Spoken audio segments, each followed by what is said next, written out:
Episode 3, Nyanyian Batu Bersurat. Sungai bertemu laut. Lempengan batu yang Laras temukan di arca perunggu memberikan petunjuk lokasi berikutnya, di mana sungai bertemu laut, dan 3 bayangan menari. Ini jelas merujuk pada muara sungai besar.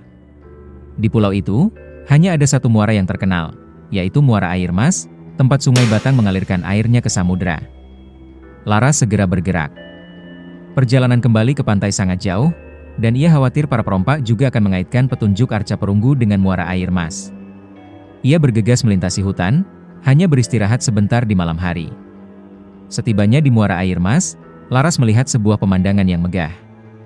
Air sungai yang coklat bercampur dengan biru samudra, menciptakan garis pusaran yang kuat. Di sana, berdiri tegak 3 pohon bakau raksasa yang usianya mungkin ratusan tahun. 3 bayangan menari. 3 pohon itu menjulang tinggi. Saat matahari mulai condong ke barat, bayangan ketiga pohon itu memanjang dan seolah-olah menari di atas pasir muara. Batu bersurat yang tersembunyi. Laras mendekati ketiga pohon itu.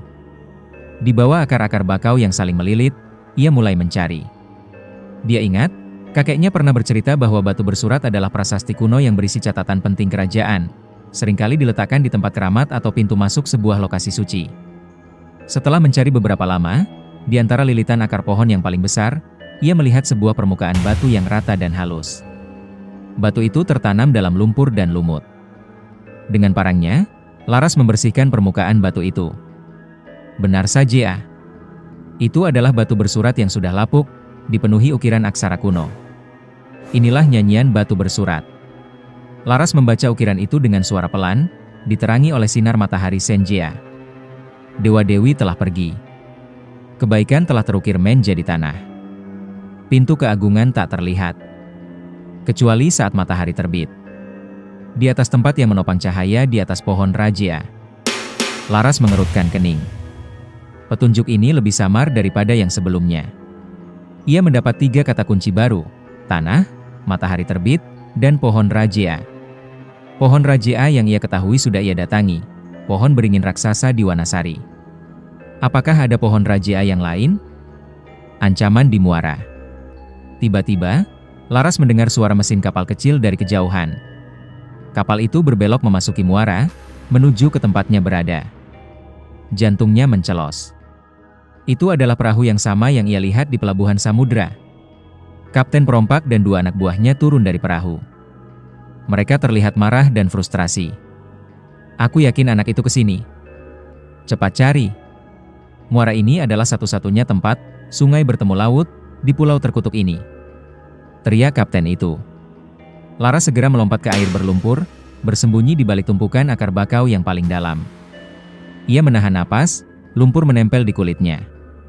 Kapten, lihat, kata salah satu anak buahnya, menunjuk ke batu bersurat yang sudah bersih. Dia sudah di sini dan membacanya. Kapten itu menggebrak batu bersurat dengan tinjunya. Sialan. Anak ini lebih licik dari yang kukira. Kapten itu membaca sekilas ukiran itu. Pohon raja? Pohon beringin di Wanasari? Kita sudah ke sana. Dia pasti mengarah ke sana lagi. Tapi kapten, dia tidak kembali ke sana. Lihat petunjuk terakhirnya, cahaya di atas pohon raja. Ini pasti mengarah ke puncak tertinggi di pulau ini, ujar anak buah yang lain. Laras, yang menguping dari balik akar, terkejut. Puncak tertinggi? Gunung Patah Hati? Tempat yang disebut penduduk setempat sebagai sarang roh dan tidak pernah didatangi siapapun. Benar. Mereka bilang di puncaknya ada batu datar yang memantulkan sinar matahari pertama. Itu pasti cahaya di atas pohon raja. Kapten itu tertawa kejam. Satu-satunya jalan ke puncak adalah melalui desa para penambang emas. Kita duluan. Anak itu harus kita habisi sebelum dia menemukan gerbang cahaya itu. Kapten dan anak buahnya kembali ke perahu, mesin kapal menderu, dan mereka bergerak ke utara, menuju pegunungan. Laras keluar dari air. Ia tahu kemana ia harus pergi. Ia harus mendaki Gunung Patah Hati, mencari batu datar yang memantulkan sinar matahari terbit, dan mengungkap misteri petunjuk terakhir, tanah. Bersambung ke episode 4, Puncak Gunung Patah Hati.